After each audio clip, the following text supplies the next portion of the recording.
Still is Australia's most trusted brand of garden power tools, backed by 95 years of German engineering excellence. To get your hands on their range, visit your local Still dealer today or visit still.com.au. Garden Express are Australia's leading mail ordering service, offering a wide range of quality gardening products. Each week on the Garden Gurus Live, the team at Garden Express will share a weekly offer. So make sure after today's show, you jump online and visit their website.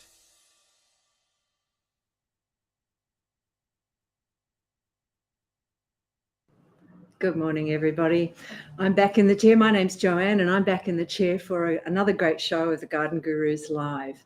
It's a fantastic Friday morning here. I hope you're all experiencing a good Friday. We've got an exciting show lined up for you, of course. I hope everyone is going well in their spring planting. The Garden Gurus team are sowing their final seeds during the last month of spring, and you'll get to see some of that at the exciting sneak peek of Saturday's episode 11. We've also got a huge deal, as always, with the Gerbera collection with the Garden Express people. And later I'll be sharing my plant of the week with you. Of course, don't forget to ask lots of questions. We'll try and answer as many as we can. And if you can give me your location and state, it can certainly help me answer those for you. So I think this morning we're going to go straight into our interview with Dave from Garden Express, and we're talking about their Gerbera collection this morning. Is Dave there today? Yes, he is. Hi, Dave. Hey, Joanne, how you going? Really well. How are you going? Yeah, pretty good. It's a beautiful day over here today, so we're making the most of that for sure. Yeah, I had a look at BOM last night, and I noticed that you've got about at least 5 days with no rain, or so that says. Well, we hope so. We're a bit late with some of our replanting, and we seem to lose a week every time we have some more rain. So hopefully next week. They start growing and then they stop. And then they start growing and they stop. And everyone keeps coming in asking, is this ready? No, not yet. So hopefully we get some continuous warm weather for a while. Exactly. Yeah. Well, it looks like it for the weekend, so that's going to be some fun. Perfect. So we have some really nice Gerbera collections today. Yeah, we do. We've got a beautiful range of Gerberas this year. We have about 40 varieties, a little over 40 varieties. And 6 fabulous collections coming out of that. So, definitely some beautiful choices there with some double flowers, lots of bicolors this year, beautiful creams and purples. So plenty to choose from. Yeah, look, I think Gerberas are fabulous. They're relatively easy to grow if you've got them in the right spot. And perfect for putting into pots. So you can have them, if you don't have the right spot in your garden, you can put them into pots and bring them up into your area where you're perhaps, having friends over for a meal or something. You could even use them on a table with a really nice cover pot. Look, it's something you can have, indoors for weeks at a time. And then if you have a patio, bring it back out onto the patio, to let it get some of that fresh air and a nice breeze across it.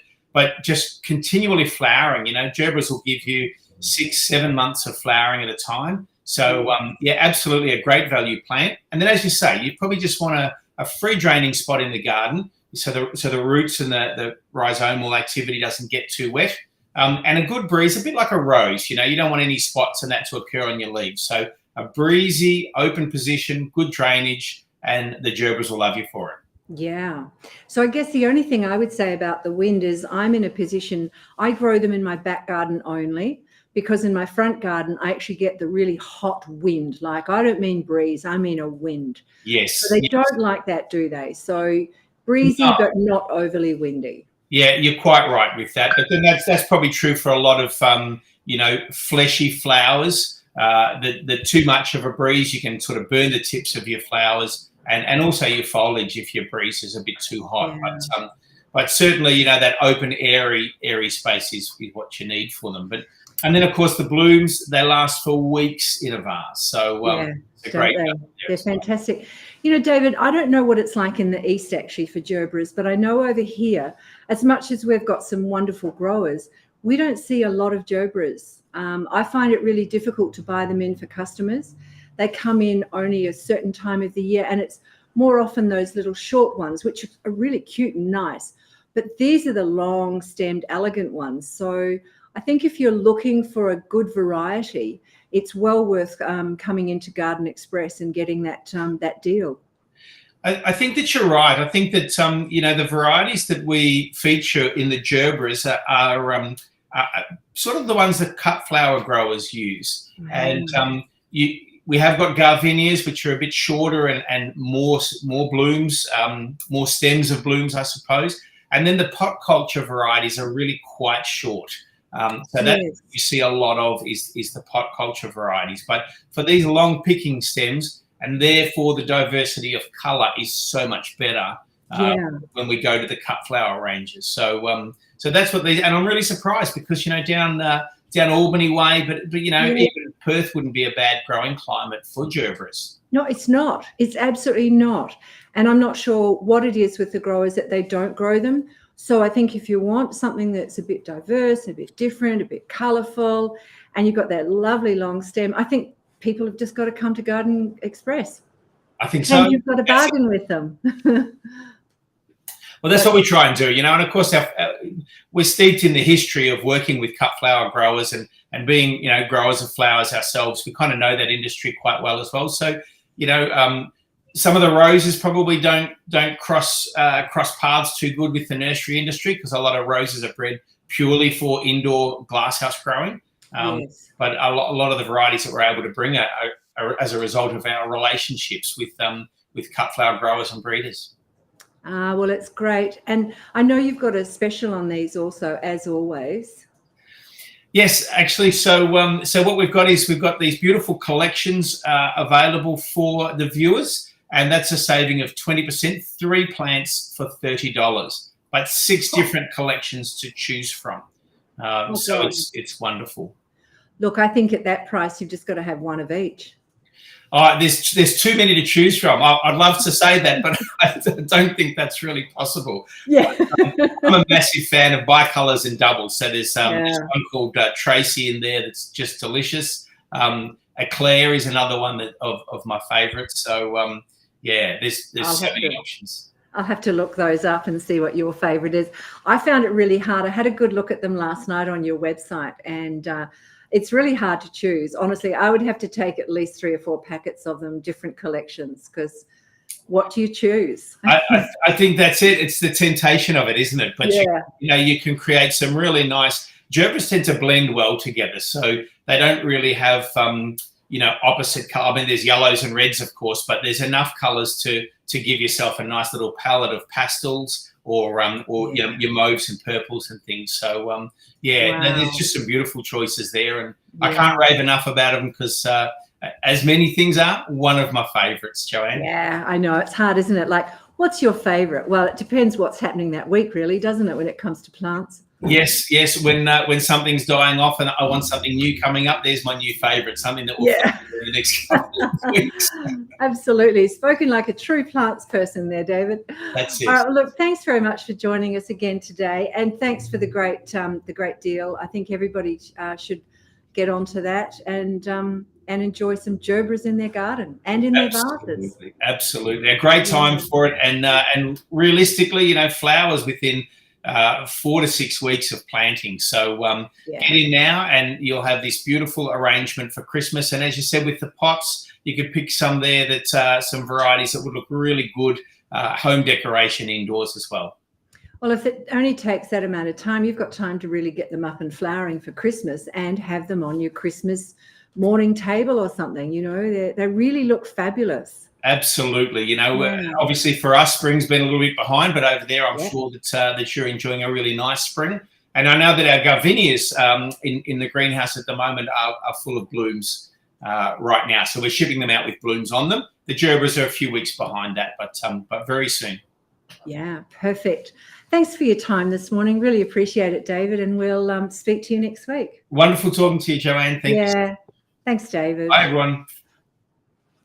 It's great having the Garden Express people on. They've got some really good plants, and I mean it's very hard to get in West Australia anyway. You guys might be able to correct me, but in West Australia it's very hard to get the varieties that Garden Express are giving out to us, so get on the website and have a look. There really is a colour for everybody. So let's get on though with some questions, and don't forget to hit that like button, okay? So Pam is in Hillary's in WA, and Pam has asked, I have a round garden tub that I've had my winter bulbs in, daffodils, jonquils, anemones, etc. I bet that looked fabulous. Now they're all dying. Should I lift the bulbs or leave them? If I leave them, can I plant new bulbs in there too? I was thinking maybe some dahlias, or would this be too crowded? Okay, so we've got a picture of it here. It must have been amazing when you were doing it. I'm going to very quickly run through what you need to do to make sure that you have success next year. If you're not lifting them, or even if you are lifting them, Pam, what you need to do is feed them well as they're dying. So feed them as much as you can. Wait till the foliage has died down. You can then lift them if you feel you need to. Some of the daffodils, perhaps you do. In Perth, if we have a really hot summer, you might find with the amount of water that goes into it, they start rotting. So you might want to lift those, put them into, dust them with some sulfur to make sure that there's no mites or any bugs on them, and then put them into a paper bag and put them into, I always put them into my linen closet, or cupboard, given that is where it's mostly nice and dry. If you don't lift them, I think you don't have to with things like, usually jonquils are pretty good, and the same with anemones. But if they're getting overcrowded, then they're not going to produce blooms particularly well. The reason why you feed them as they're dying is because that's when they're starting to decide how many blooms and what they're going to do. So feed them up then, but you will find that if they get overcrowded, they find it hard to bloom again too. So I would probably, given what I can see, it looks like they're pretty jammed in there. I would probably take some more out. I see you've got some pots on the other side. Maybe take the bulbs out this year, separate them out, dust them, put them away, and then into the fridge before they go back in. And I would then start putting them into different pots too. As for putting in a dahlia into there also, I think you might find that would just be too crowded for the dahlia. So if you decide to take them all out, then you'd put less in, and yes, you could dot some dahlias around also, and you'd have that second layer. So as the bulbs are going down, the dahlias would be coming up. So yes, you could do it. The other thing I like to do is plant the top with annuals. So I often plant violas. So you can do pansies, violas, all sorts of annuals through there. Not the tall ones, but the lower ground cover ones. Even, and it'll come to me what I was going to say. So if you plant that onto the bottom, as they're dying, it still looks kind of pretty. You still have something that's on show. So you might want to think about that also. Okay, I hope that helps you, Pam. Hey, Gray. Gray's from Melbourne. Can you advise me what's going on with my palm and what can I do to fix it if possible? Yes, you can. Look, this is a common thing that can happen with it. It's a Kentia palm you've got there, Gray. It can happen because the air's too dry or too cold. And I suspect, given that you're in Melbourne, it's been very wet, and I think you've had some very cold days in there also. I tend to use Kentia palms inside rather than outside. Even in Perth, I find it's just too cold. The air gets too dry in Perth for it also. So that can be another thing. Now, what you can do with those, some of those fronds have been damaged quite severely. If you see it happening and they start going yellow on the tips, you can actually cut that yellow off, but don't cut into the green, because then you just get another brown edge to it anyway. So just cut that off. I think some of your fronds that I can see there are probably well and truly gone. If you cut them back, you're just going to have this odd looking frond. So you want to cut them off right down at the bottom with a really clean and sharp pair of secateurs. They're a shallow rooted plant. They don't like their roots to be disturbed. So they don't want to be moved or disturbed too much. And therefore, when you're cutting it off, you don't want to rip it off or do anything like that, because you can damage the root system. So yep, take the fronds off. It can take up to 6 months for a new frond to come back. So don't be perturbed if it doesn't come back really quickly. As I say, they're perfect for indoors, not in a low light, and they're a slow grower. So put them in a really good, more open position where they're getting some light. Feed them once a month with a slow release or a liquid fertilizer, and repot only when they're pot bound. That should work for you, but I would suggest if you're in Melbourne that it's possibly just too cold outside for it, especially through the winter time. Okay, so, and Gray has a second question. Okay, so Gray says, my Emperor mandarin dropped about a quarter of its leaves last night. As is the case, is this a case of the weather, as the rest of my tree looks pretty good? It has been in a pot for about 8 months. I also have an imperial mandarin close by and the leaves did not drop. Okay, so yes, I can see your leaves have dropped, and it looks to me like it's from the cold and possibly from overwatering too. And I'm not suggesting that you're overwatering it, Gray. I'm thinking more of the rain that we've had recently, or that you've had recently especially. So it could well have been that it just got too cold, too wet. Check that the drainage at the bottom of the pot is working well, so that if it does get wet, it can dry out a bit. I would probably wait until the warmer weather comes along before you prune those longer bits off that have lost their leaves. I would be giving it some fertilizer when it gets warmer. Wait until the weather warms up and a consistently warm time for you. But otherwise, yes, it's the cold weather.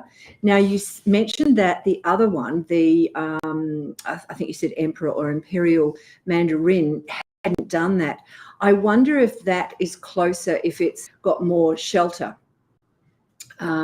If it's in exactly the same sort of position, I can see there's a pot further down, but if it gets more sun where it's drying out quicker, it won't drop its leaves. So perhaps move the other one for the moment until the weather changes to where your, I think you said mandarin is. And you might find that the area is just slightly different and it's easier on the plant that you've got losing its leaves. All right, I hope that helped you, Gray. Okay, so we're up to the Sunshine Coast, and Leanne has asked, I have a rose bush I grew back from the dead. Well done.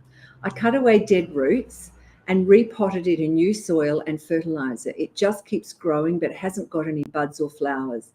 Is it a dud, or does it take time to produce flowers? I am unsure of the species, thanks. Well, we don't really need to know the species at this point. It looks very green. It looks very healthy. Roses do flower on the first year's growth, so you should be getting roses, getting flowers from your rose bush. I wonder if in fact it's getting enough sunlight there. I'm not sure of the position, but it looks like it's perhaps on the edge of a patio.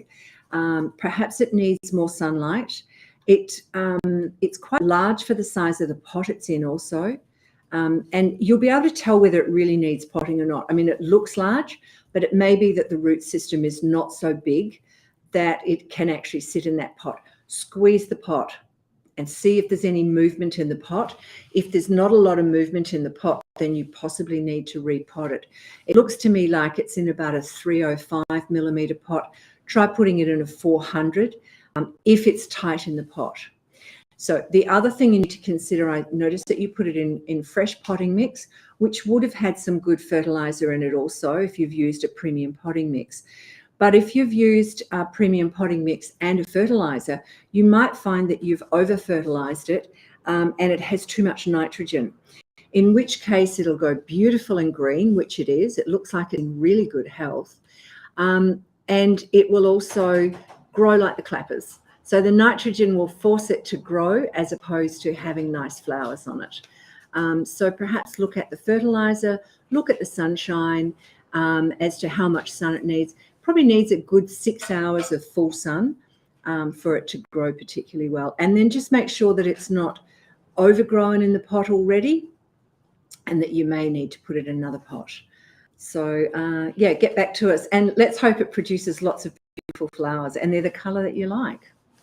Okay, Thanks, Leanne. So we're now Malika, and we don't know where Malika's from, but I cannot get rid of this weed. And it doesn't really matter where you're from, Malika, because this weed is something that you see all over Australia. I cannot get rid of this weed no matter what I apply. I sprayed with Roundup weed killer and other types of weed killers. I've also applied moss killer a few times, but nothing is working. It is fast spreading and is confined to one area where there is no grass. I have taken samples to garden centres, but they do not seem to identify what it is. Please help me to get rid of it. Thank you. Absolutely, Michaela. Look, this is what we call, it's got two names actually, in my opinion. It's a liverwort weed, and it's an amazing weed. It is actually something like 470 million years ago, they found this species. Well, they found it and identified it as being living back in 470 mil. The evidence also suggests that it may have been the first plant life to live out of water and move into onto the land, the first water algae to do it. It has no roots, but it does have an amazing way to reproduce, and we actually call it, as nursery people, we call it nurseryman's curse. And it's a curse. It's really hard to get rid of. You'll often see it. If you see a plant in a nursery with it, you don't buy it. Just do not buy it. No nursery should have this in their nursery. I know that sometimes when we get pots in from the odd grower, not many, because most growers are incredibly professional, but some growers will have them, and you'll see the top soil in the pot is really loose.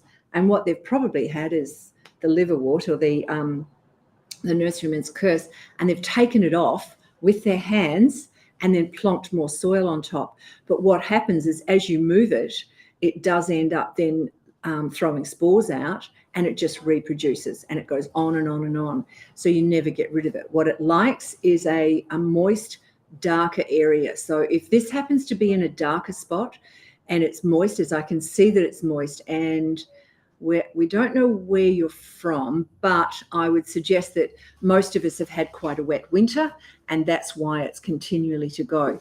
Now, there's 2 or 3 different types of varieties of this. I think you've got the one that has this little cup on the leaf, and as water comes down or as you disturb it, the spores will just jump out basically and just start again. So you can lift it off with your fingers. You will possibly get some more on. You could try, there's a product called Slasher. It's an organic weed killer. But what I suggest is that you use it, you remove it, you use it again, you remove it. But while you're doing that, I would also prepare and maybe grow on some pots of something that will grow in that area to cover the soil. Because as soon as you have an area that doesn't have either grass or a lawn alternative on there, it will grow weeds, whether it's liverwort or something else. And liverwort's there probably because it's a darker area. So Slasher, try that. It's organic, and see if that will happen. What they don't like also is dry. So they will dry out and die if in the summertime.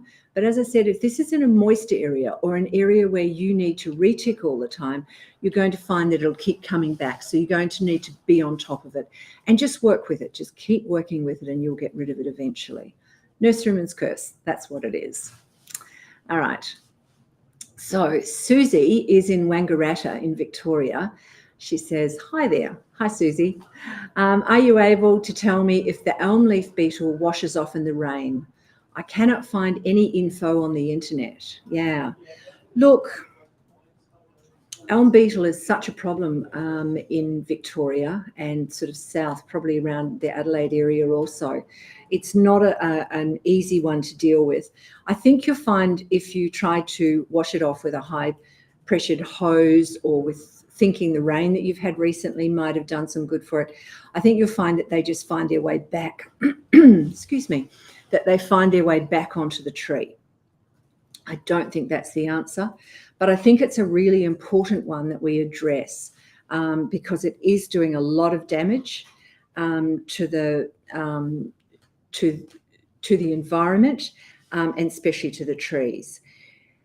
Look, you've got to keep up it's not something, so they haven't found anything that will fix or eradicate the elm leaf beetle. So it's going to be an ongoing thing for the moment.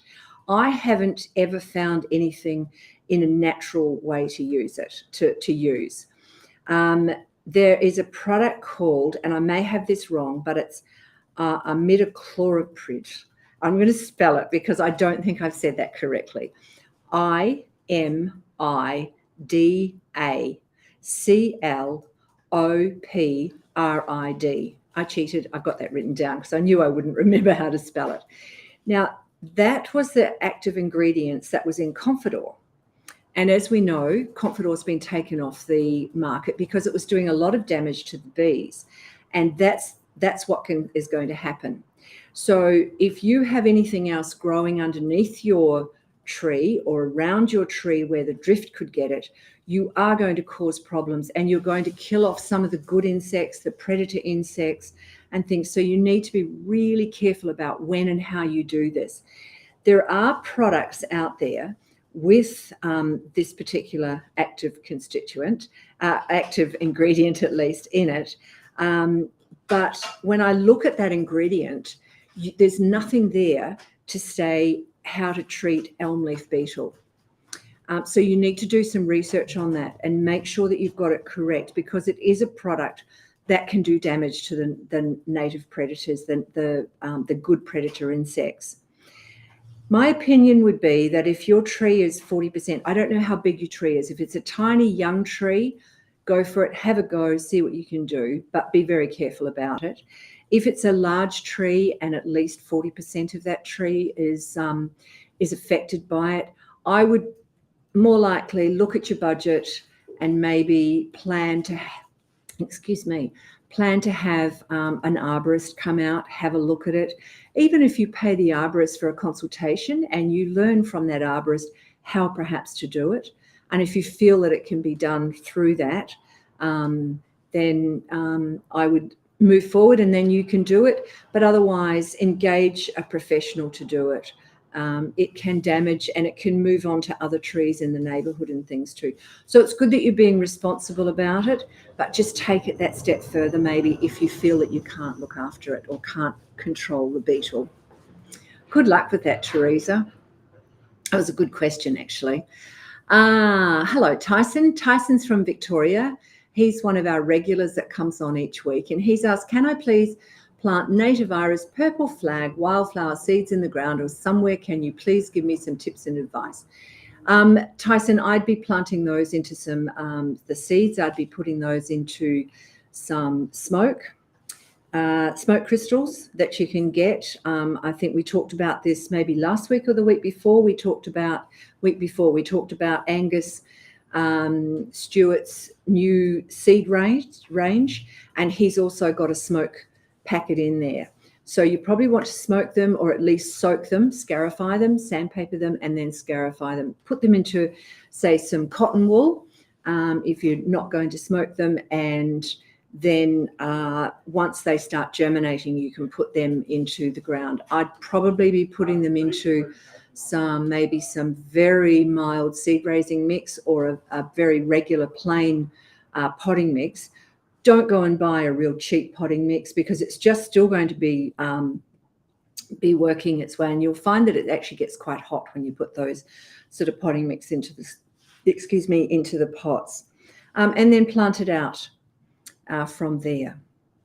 Right, so thanks for coming back on again, Tyson. It's always great to have you on.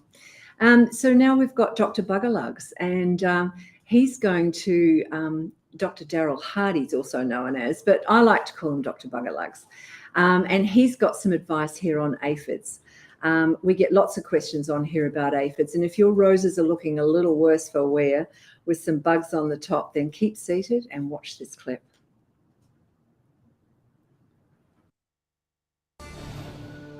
Millie from Melbourne sent in some information about her roses. They're growing really well and looking fantastic, but she's found these little creatures crawling on them. So Millie, you have aphids. Aphids will form on the new stems as they're developing. These will be the soft succulent ones loaded with sugars, and that's what they love to siphon out. They actually just suck all the juice out of your plants. Fortunately with aphids, there's lots of chemicals that can be used. Some of the soft options are smothering type chemicals. These are like your horticultural oils and your natural soaps.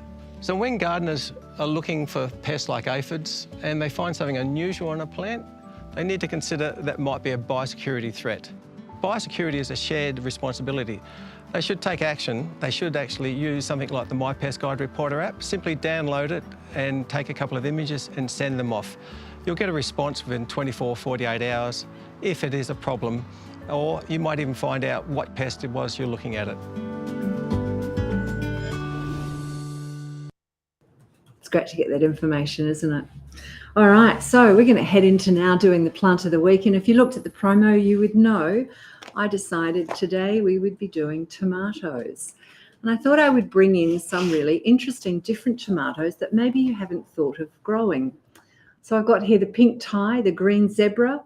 I also bought in one called, it's a little tiny one called Ice. Can you see that well? I hope so. And also a heirloom tomato called Red Fig. So these pots, these little mustard pots, are produced by a company called Renaissance. And Renaissance is throughout Australia. So you should be able to get some sort of the tomatoes. I'm thinking that maybe throughout the different states, they don't all grow exactly the same. But I know that on their website, on the Renaissance website, they show them all. So you would probably be able to find them, okay? Now, there's two different types of tomatoes, and it is important that you know which one you've got. This one here, which is the green zebra, it's a round tomato, as you can see. It has a yellow with green stripes over it and the flesh is lime green. So the skin is yellow and green, but it's more green than it is yellow, and the flesh is this amazing lime green. So it's a little bit more tart. It's got a sweet flavour, but then a tart finish to the flavour, if that makes if that makes sense to you. Now, these do require staking, okay, because they're a taller one, and I think they grow to about 1.6. Yeah, 1.6, but only 60 centimetres wide. So these are the ones that you grow and have nice and tall. Whereas the Thai pink tomato is a little grape tomato. Whoop, wrong way. There we go. A little grape tomato. And the tomatoes are anything from pink right through into red. But it's a smaller tomato and it'll only grow to about 60 centimetres. This one's called a determinate tomato. So it's bushier, it's lower, and it's great for pots, okay? So you can see it even as the young, these plants are possibly about the same age, and yet one is much taller than the other. So these ones you can just plant into a small area in your garden, or you can put them into a pot and they grow extremely well from that.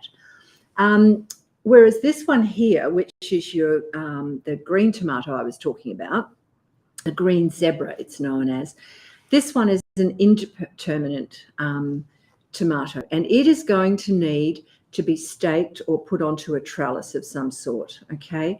The vine will grow quite large and they'll keep producing all season long, okay?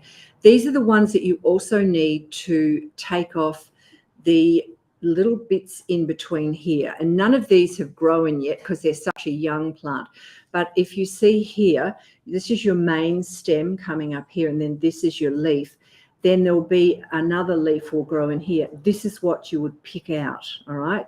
So and you try and do that on a weekly basis. So do it when it's really small and you won't damage the tree, the plant or the stem. If in fact it's like this one here, I don't know if you can see it. No, you can't. There's one in here, and I'm just going to pick that out straight away. Then if you don't do that, you just end up with great big stems everywhere, right? And it just becomes way too hard to manage. This way, it keeps it clean. Always with all tomatoes, whether it's a small tomato and it's the determinate or the larger indeterminate tomatoes, you find that they, if you lift the foliage off the ground and up, say about 20 or 30 centimetres up off the ground, or at least so that the plant doesn't end up going down onto the ground, it's much better for it. You'll get less pathogens. So when you're watering, it's really important also, in fact, not to overhead water tomatoes. You're much better to water them on the ground so that you're not getting too many pathogens splashing up. And if you've lifted the foliage up, you're not getting as many entering into the tree, into the plant at least. So I guess when you grow a tomato, and there's so many different ones to grow, I like putting in a punnet of cherry tomatoes, and then I always put in 2 or 3 of these different types of tomatoes. But you must provide them with at least 6 to 8 hours of sunlight. More sun, more fruit, okay? And they need a good airflow. So that's another good reason to have them up off the ground. The more airflow you have, the less pest and diseases that you're going to get. So prepare the soil well. It has to be well drained. If you're in a very clay soil, I don't know if I'd even bother mounding it. I think I'd go straight to pots or some sort of vessel, garden bed that's raised, like really raised, not just mounded. So you want some good organic, well-draining soil. Now, also, one of the interesting things is, normally I would always say to you, when you're planting something, plant it at the same level as what it's potted in the pot. Right? Otherwise, you can ring bark or get a root rot. But with tomatoes, that's not the case. With this tomato, if I was to take it home, I'm going to plant it right up to here. I'm going to put all of these leaves under the ground, and these are going to produce roots for me, which means you're going to get a much healthier plant, a much bigger root system. It can take up more nutrients, take in more water. So you're using less water, in fact, because the plant's really taking in what you're giving to it. And then top, when if it's an indeterminate plant, then top it as the soil gets the air gets colder, as the season goes on and it gets cooler. The plant will put in a lot of energy to keep trying to grow, but if you top that, it will put the energy back down into the fruit, and therefore those last of the season fruits will actually ripen for you, or they're more likely to, at least. So, you know, they're great. They don't like too much humidity. That's one thing. So, you know, I guess if you're up in Queensland where you get lots of humidity, just be aware of that you may not get as many tomatoes, because the pollen just ends up being quite clogged, and therefore it doesn't stick together. Or if it's too dry, so over here in the west, if it gets too dry, then the pollen is parched and it can't stick, as with wind. So, you know, often when people say my whatever's not fruiting, it's how windy is it? Has it pollinated in time, or has the wind come along and just blown all the bugs away so that you can't get pollination? And of course, eating tomatoes is great for you. They're an excellent source of potassium, vitamin A and C, and of course, magnesium, iron, and fiber. So why wouldn't you?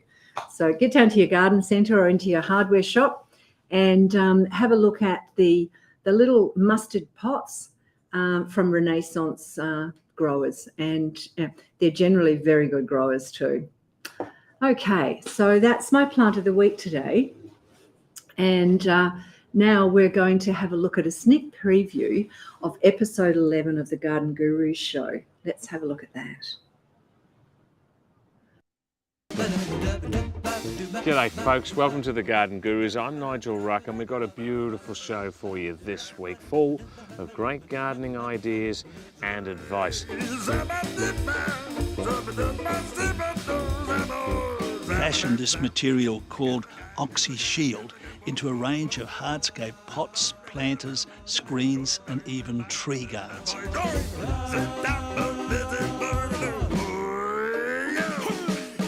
Choose seeds that have been specifically bred for containers, like these ones from Mr. Fothergill.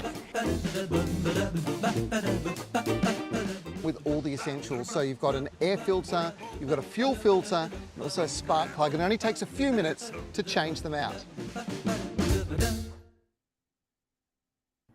So make sure you have a look at that. It looks like it's going to be a good program again.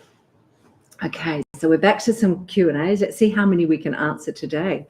But remember, please include your state, and hey, hit the like button. Okay, so Teresa. Teresa again we're unknown, but where she's from. But she's saying, I was hoping you could suggest an insecticide I can use on my magnolia tree. The soil isn't dry, but the leaves are going brown and falling off. I'm sure it's some type of insect. There are a lot flying around, and it looks like something furry on some of the leaves. All right. So furry, I can't see. I can see maybe it looks like you've got some webbing on your leaf. Now, whether that's a spider web, it looks too big for the red spider mite, which is always a difficult one.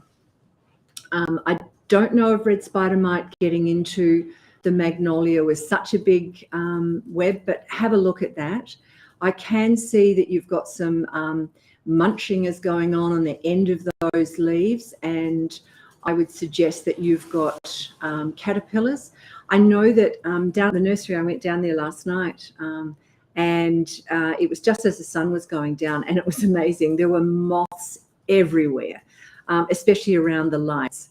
So try and turn your lights off at this time of the year, outside lights, and because of course the moths are attracted by the light. So I would suggest that it could well be a diamondback moth, but you've definitely got moths, and you're going to end up with some caterpillars on there. You can spray with caterpillar spray. There's two different ones that I would use. I like Dipel. It's an organic, bioorganic.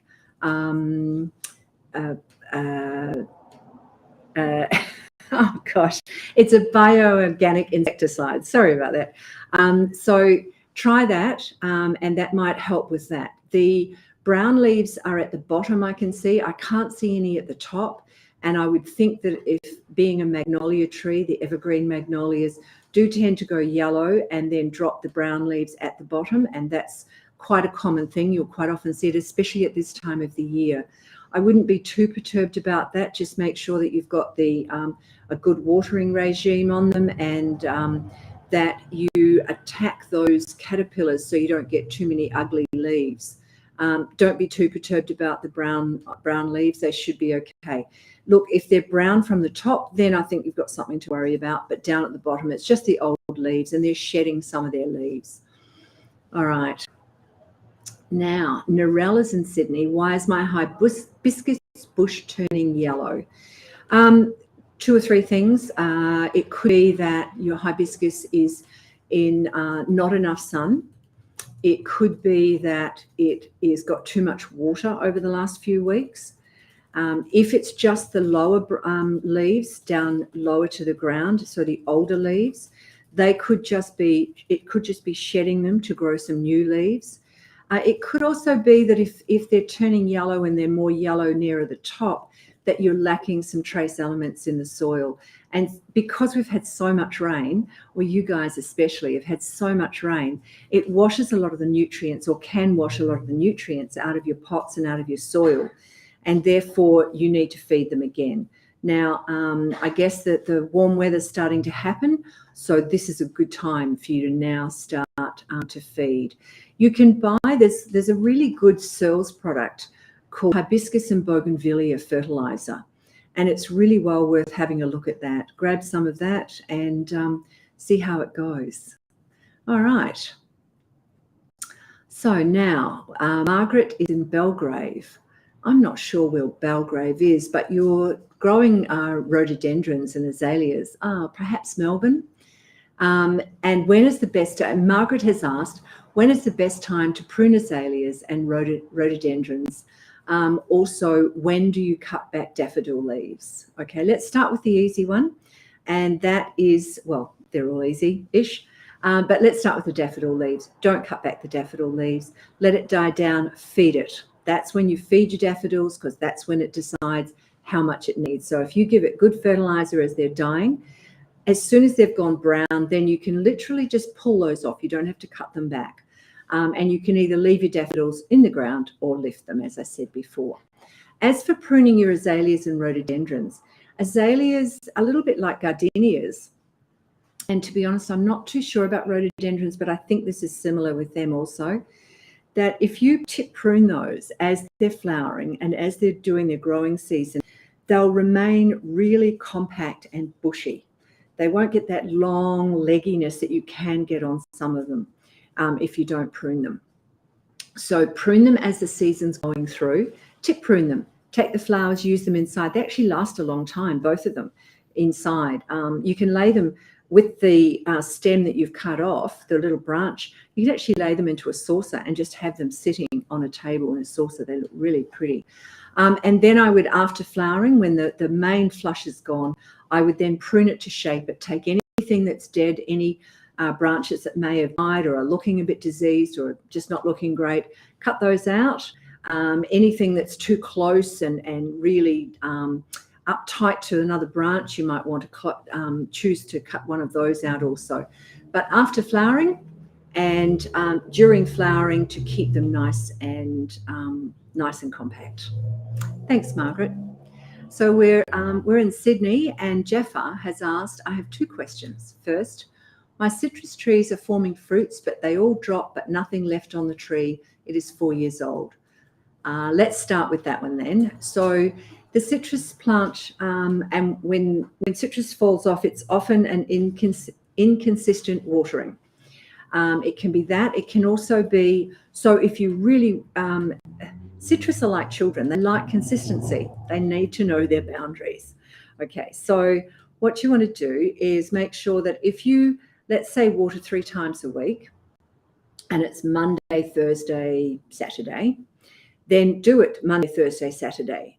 Don't all of a sudden think, oh, it's been really wet, but I've also watered, so I'm going to take the water off and I'm not going to water for a week.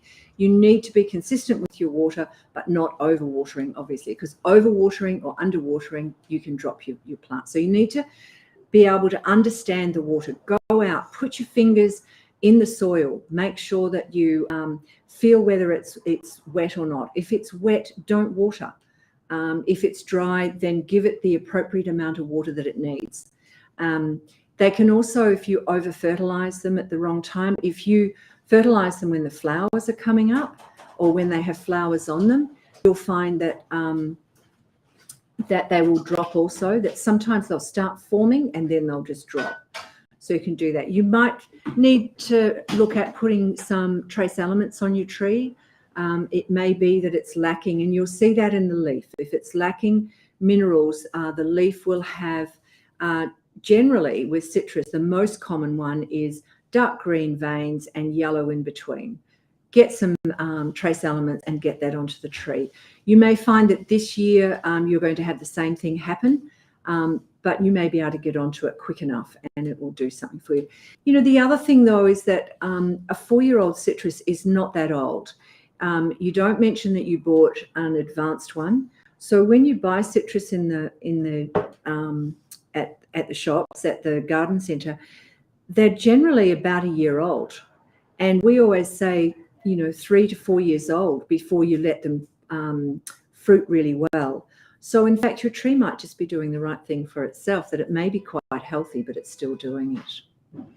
So the other question you had was my question, Jeff has asked, my second question is, my pomegranate is still not forming any fruit, but it's been in the garden for 10 years.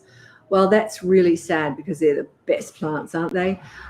Look, what you probably need to look at is what you're fertilizing it, where it is. If it's in a really, if you're in a very chalky, I call it, an alkaline soil, then you might find that it's not getting enough. It can't take up the nutrients. So you might need to balance that soil out into a, I say, 7.5 pH. So maybe go out to the edge of the tree, the drip line, and dig down, say, 10 centimetres, using a utensil, not your fingers, because it changes the acidity reading, and dig out just a couple of tablespoons of soil. Take it down to your garden centre and get them to do a pH test on it. And then you know where you're starting from. I suspect that it may be a little bit alkaline, or you're using, the type of fertilizer you're using, and you may be using the same on your citrus and therefore causing the fruit to fall. If the fertilizer has too much nitrogen in it, you'll find that the pomegranate will grow and you'll have this amazing tree, but you'll have little or no fruit on it at all. So maybe look at those things, and hopefully that will help you, Jaffa. All right, so we're in South Australia, and Nikki is asking, do you have any suggestions for plants with lots of limestone in South Australia? Oh, no. Look, I should be able to pull a few out of my head for you. And what I might do, Nikki, is have a good look at it.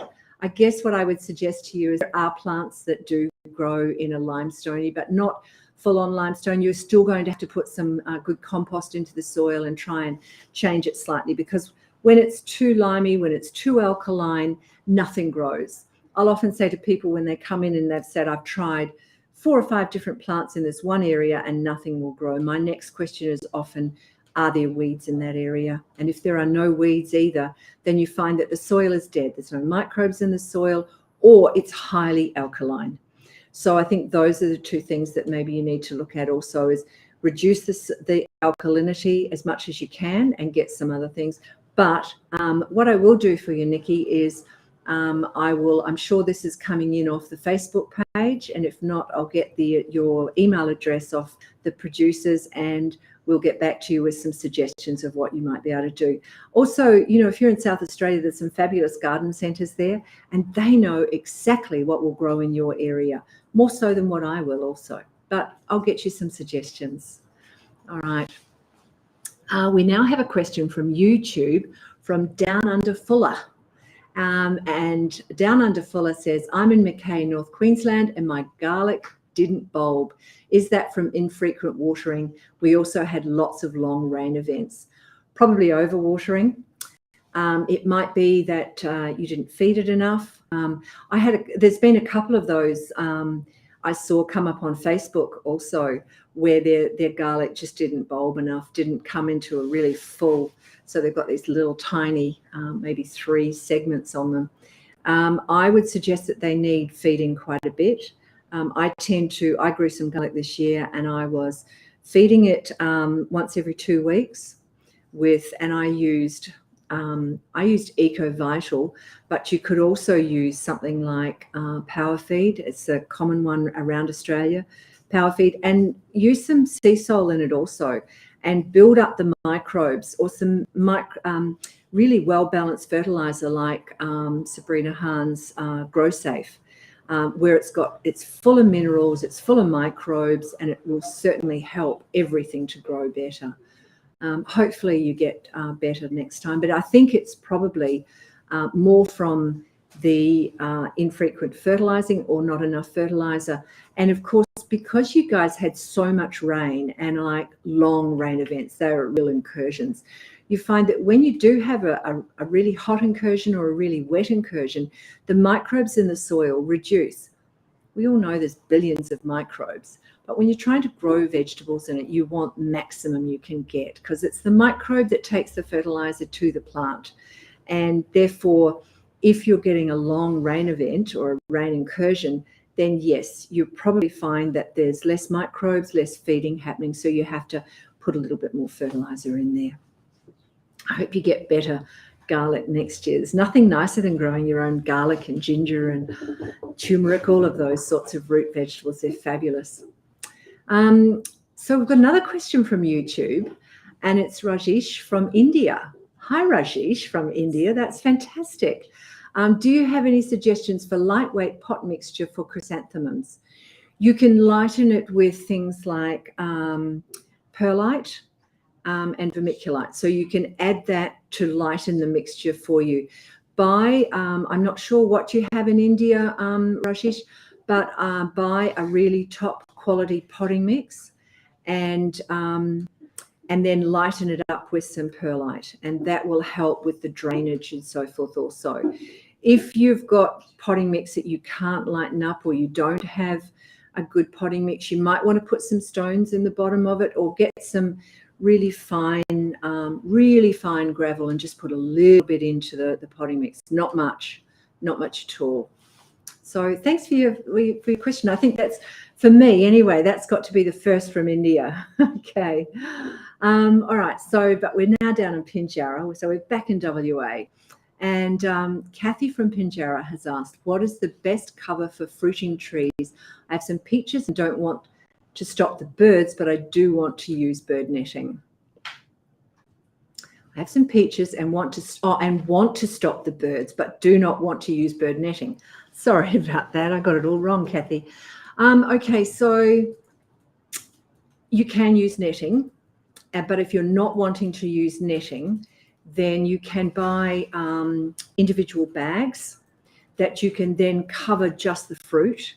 And you've still got to be careful that you keep the fruit away from the edge of that, whether it be netting or the individual bags, because if you don't, of course, the birds and the fruit fly can pierce through that. You can use that. There's also a couple of sprays. There's one, Yates have one out called Nature's Own, and it's a fruit fly and insect spray. That one can work well. And you can also get baits. So there's very good baits out for and what you've got here is the Western fruit fly. So make sure that you buy the right one, that you don't buy something for the Queensland fruit fly. That's not going to work over here in the West. All right. And alternatively, if you're listening from the East, don't look for something for the Western fruit fly. You want the Queensland fruit fly because that's what you've got. So yes, you can use individual nets, you can spray for it, or you can use a bait. All right, if you've got rather large trees that are, say, at their maximum, which is usually between 4 and 5 meters, you probably need at least 2 baits in one on each side of the tree. And I'll often spray at the beginning of the season, just as the flower is starting to drop their petals and the fruit's starting to develop.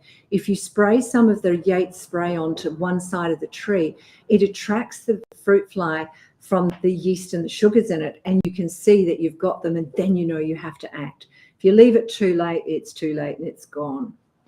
So I hope that helps you and gives you another answer to rather than netting. All right, so we're going to do another round of questions. And what have we got here? Maz is in Ipswich, Queensland, and she's just wondering what sort of squash is the best to plant now. Well, look, whatever's in your garden centre at the moment or at your local bunnings shop, they usually have a good range of seedlings also and seed. What I tend to do is, I know at Guildford Garden Centre, we do not put seedlings out on the shelf that you cannot grow. So although you can buy, say, for Perth, you can buy basil in the winter time, there's no point planting it because it's too cold and it goes black. You can buy coriander in the summertime, and unless you buy a slow bolt or a no bolt, it'll just bolt for you also because it's too hot. Now, it's the same with squash. Whatever is on the shelf now should be able to be grown, okay? So you will see from your own area what is best for you. So go in and have a look at the garden centres. They're all starting to come out, and there's some really good seedlings out at the moment. Okay, Sandra is in Brisbane. I was wondering what I can give my hibiscus to stop yellowing leaves. Have we not done this one, guys? If we haven't, Sandra, I think it's a similar question to what we had before. I would consider, if you've got yellowing leaves down the bottom, they're old leaves, and it's probably going to be that, sorry, I was just distracted. I was wondering, with the old leaves, they'll often at this time of the year start going yellow. Just let them drop, okay? If they're younger leaves up the top of the plant, then you probably need some trace elements on it, okay? Check your hibiscus for aphids at the moment too. Aphids love to live in hibiscus, and you might need to rewind or go back and start again and have a listen to Dr. Buggerlugs about aphids and what you can do. Check on that, because aphids are sap sucking, and if you've got yellowing leaves at the top of your plant, it might be that your aphids are going a bit crazy. All right, well, We got through a few questions today. I hope that I was able to answer those adequately for you. If not, get back to us and we'll see what else we can do. I've got one to reply to in South Australia with some alkaline soil. So let's see what we can do for you after the show. But thanks so much for all your questions today, and sorry if we didn't reach yours. We'll certainly include them in next week's live. Jess will send out a message to all our seed winners after today's show, and we'll be back next Friday at 9 p.m. Western Standard Time. Remember, you can always jump onto the website and catch up on our previous stories from the Garden Gurus at thegardengurus.tv or our YouTube channel, The Garden Gurus TV, just like Rajesh from India did today. Also, please make sure to tune in for the 11th episode of The Garden Gurus tomorrow. It's airing on Channel 9 tomorrow, which is Saturday.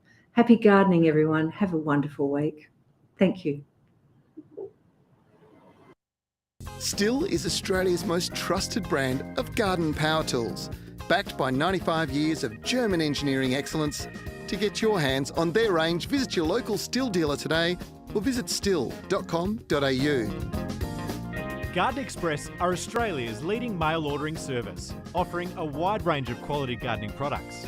Each week on the Garden Gurus Live, the team at Garden Express will share a weekly offer. So make sure after today's show you jump online and visit their website.